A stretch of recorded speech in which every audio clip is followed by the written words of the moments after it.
So I got a little bit into the structure a moment ago. It's often broken into verses and choruses. As you'll see here, there are a few choruses in the song. That's like a verse, but it's the same thing every time. So you have verse 1, that's some words. The chorus, that's a catchy bit.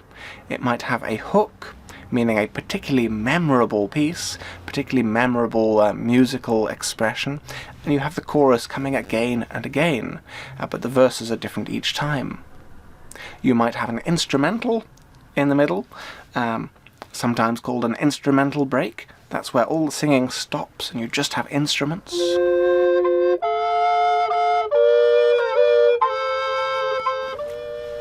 And occasionally you'll have what's called a bridge. So a bridge, also called a middle eight, is just like an extra verse with a different tune. So you go through verse, chorus, verse, chorus, verse, chorus, you know how the song's going, and then, whoa, you're into the bridge, you have different musical flavour coming in, and it can just keep it exciting, keep it interesting. People think they know what's coming, and you change it. That's often called the rule of threes. You set up a pattern by doing it twice, people know what to expect, you break the pattern with something else, and then come back in the end to what was familiar. It can give people a bit of a satisfying development through it. And another word that can be relevant here is a riff. So a riff is just a few notes that come in again and again. Maybe you have the verse and then you have the riff, and it's just boom, boom, boom, boom, boom, ba boom, something catchy. It's a short tune within the tune, and people hear it and it's another hook. It sticks in their mind and it makes them remember the song. So, the first thing you need to decide is, what will your music sound like? What instruments, what sounds do you want to include? This really depends what you have and what you feel confident trying. So if you have a piano, a guitar, a flute, a drum, or just anything you can hit to give you the sound of a drum, that's an excellent start. If you have a piano keyboard with lots of different voices, so you can change what it sounds like, that's excellent as well. It gives you a lot of opportunities. Or, if you have no instruments at all, why not do it a cappella? A cappella is an Italian adjective just meaning all with your voice, with no other instruments, with high voices and mid voices and low voices, and so on.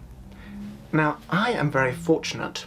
I come from quite a musical family, so I have a number of instruments I've borrowed from my mother and father, and in fact I have some which are real heirlooms. An heirloom is anything that a grandparent gives to a parent, who gives to their children and grandchildren, so often it's a very old family treasure. So I have a few heirlooms knocking about. In fact, I have one we might be able to use in our recording. Now, this is a violin. As you'll see, it's been through a number of hands, but it really does. I'll show it to the camera, so... Oh dear. Oh dear. But never mind, because I have lots more instruments. So, first things first, find yourself a suitable program for editing sounds. This is easier than it sounds, because there are a lot of free ones. If you have a Mac, then you have GarageBand, free with that. It's very popular and easy to use. Any sort of computer, you can get Audacity. There are numerous other things, and that is editing software. So, when you're recording, very important, wear headphones, because that way, if you have a click track, a metronome telling you where the beats are, it won't get recorded into your microphone. It will just go into your ears, and that's where it needs to be. So the only thing that will be recorded is what you're deliberately putting into the microphone, nothing else that's coming out of your computer. If you do find that you have very loud headphones, the sound might bleed into the recording, causing feedback. Feedback is when sound comes out, it goes in, it goes round and round in a loop until it makes a very high-pitched ee noise that nobody likes. Actually, some people like that noise, but I find it very annoying. So, if you have a band, you can all record at once. You can have a few microphones pointing at different people in the band. But I'm assuming you don't have a band. Maybe you're like me, you play all the instruments yourself.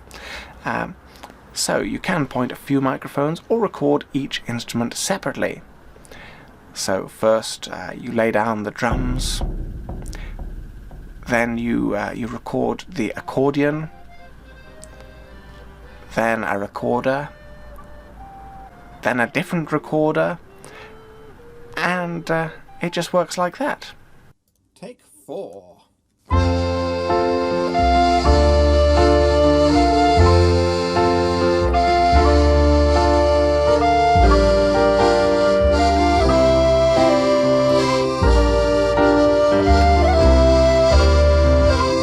Look at paper, what the people say.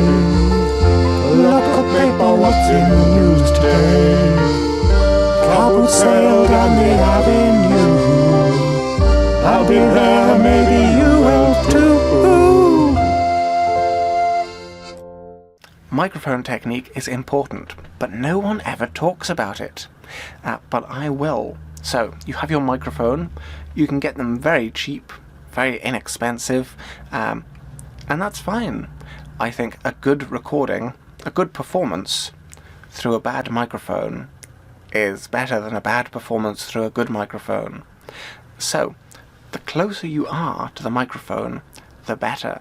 So if it's all the way over there, your voice will start to pick up echo. It will bounce on the walls before it reaches your microphone. If it's right there, well, it will sound a bit more crisp, a bit more perfect. So I recommend getting it as close to your mouth as you can.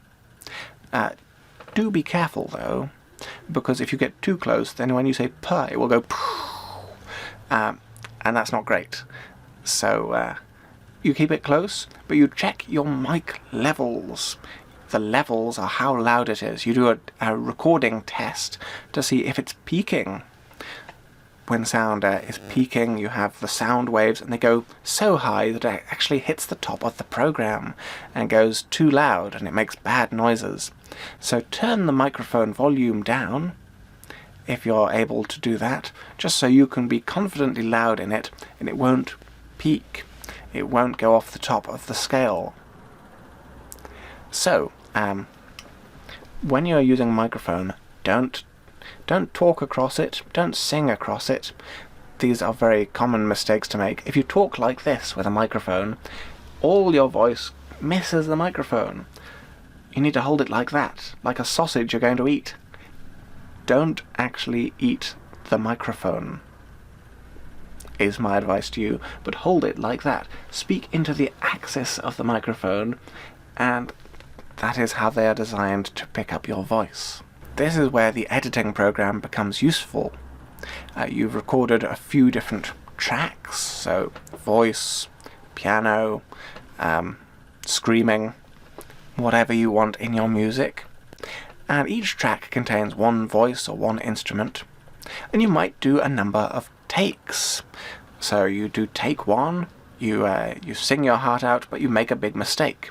So you record on another track, take 2, and you make a mistake early, but the end is good. So you edit together the start of take 1 and the end of take 2. You just delete the bits you don't need, put them together, and people will think it was good all the way through. You might make 100 mistakes, but edit together the bits where you didn't. And then you can adjust the levels of each track. It starts to sound technical here, but it just means make it louder, make it quieter. I can't hear the voice, so I'll make it louder, or I'll make everything else a little bit quieter. It's often better to make other things quieter instead of one thing louder, but I leave that to your experimentation. You can also adjust the panning, so you could pan a piano all the way to the left, guitar all the way to the right, and the drums, boom, boom, boom, in the centre. It's quite good to have drums in the centre. So panning something literally just means put it left or right and get a bit of stereo going on. Now, when you've recorded all that and you've got the levels good, then you might want to add a bit of echo and reverb. Reverberation. Reverb is reverberation. It's a little bit like echo, it's just a natural bit of So, experiment with those. There may be lots of different effects you can do in the program you're using. And if you want, you can do slightly fancier things. You can compress the sound, meaning you make the quiet parts louder, the loud parts quieter. Because otherwise, sometimes the whole thing will be very quiet, except some very loud parts. Compressing it will make it all more even. So, I know this slide has some complex and technical stuff on it, but once you practice with it, it actually all makes sense. Sounds complicated, actually quite simple. And then, that's about it. You've recorded the music, you've done what you need to do, you've gone in with confidence, you have edited it together. Maybe you listen back to it and go, that's terrible, it sounds awful. Good, that's fine. That's how it's supposed to be the first time. The person recording will always be quite critical. Someone listening might be less critical and might enjoy it. So don't feel terrible about your recordings, even if they're not perfect. Let people hear it. They might enjoy that. It's got a nice homemade feeling. So I hope you're able to try this and make something you're proud of, proud enough to release it, to publish it. So this is the age of the internet, it is the computer age, and you can upload it. There are lots of websites you can put your music on. If you want to make a music video, then why not? Make a video, edit it to the music so that they match up well, and put it on YouTube or Vimeo. And if you want to release a hard copy, you can release it on CD or on cassette. I don't know why you'd release it on cassette, no one listens to them anyway, but I have released music that way, and I don't know, it amused me. So do it as you wish. They've come into fashion again, just because people are enjoying the retro of the 80s. So streaming and downloading is probably the most modern way, but there are other ways to put your music out into the world. So, why not give it a go? Why not get in there, start recording your stuff? You may want to try recording cover versions. A cover of a song is when there's a song someone else wrote, and you record your own version. What's your favourite song? Try recording that. It might sound just like the original. It might sound completely different. That can be quite satisfying, doing very different versions of things. So, that's about it, really. We've looked at various ways you can make music, experiment, pick up your instruments, hopefully don't drop them, and use them to make some kind of noises or sounds or music. Put it together, see what you've got. And I really hope some of you, or all of you, will be inspired to try and record something, and maybe you'll produce something beautiful, or something horrible, or something in between that has never been heard before. So take some risks. Try making some sounds, and I hope to hear some of the wonderful things you produce. And as you will have a chance to say to the people who hear your music, thanks for listening. Goodbye.